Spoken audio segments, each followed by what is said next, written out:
Un premier bilan visiblement positif pour le service national universel. L'expérimentation a commencé en juin dernier sur la base du volontariat. Les premiers jeunes ont fait leur retour d'expérience et parmi eux, beaucoup sont issus de familles de militaires. Octavie Morel, Marc Borne et Laurent Croziac. 2 semaines dans la peau d'un soldat, c'est ce qu'ont vécu 5 volontaires du service national universel intégrés dans ce peloton. Comme Julie Dachard, 16 ans. Entre sa première et sa terminale, Julie a choisi la préparation militaire pour mission d'intérêt général.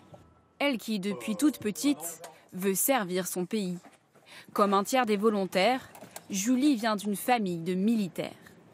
Si jamais je rentre dans le militaire, moi, ça serait plus, comme là, s'il y a les attentats, c'est de me balader en ville, des trucs comme ça, parce que je cherche le contact avec les gens. Qu'ont-ils retiré de ces 2 semaines d'engagement, soit dans l'armée, soit dans des associations ou collectivités? C'est ce qu'un premier rapport d'évaluation cherche à savoir. 400 jeunes ont été interrogés par des sociologues, voici ce qu'il en ressort. 94% se déclarent satisfaits, mais ils estiment aussi que les formateurs peuvent mieux faire. 69% déclarent que l'emploi du temps et l'organisation des journées devraient être améliorés. Pour le secrétaire d'État en charge de la jeunesse, le service national universel n'a que quelques mois d'existence et des ajustements vont être réalisés. Ça a été très dense pour beaucoup de jeunes.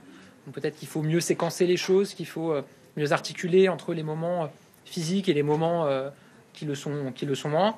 Et puis je pense qu'il faut arriver à donner une vraie cohérence à l'ensemble des modules et l'ensemble des formations et des activités. En juin prochain, le SNU va être étendu à 30 000 volontaires avant d'être généralisé à tous les jeunes entre 16 et 18 ans et de devenir obligatoire.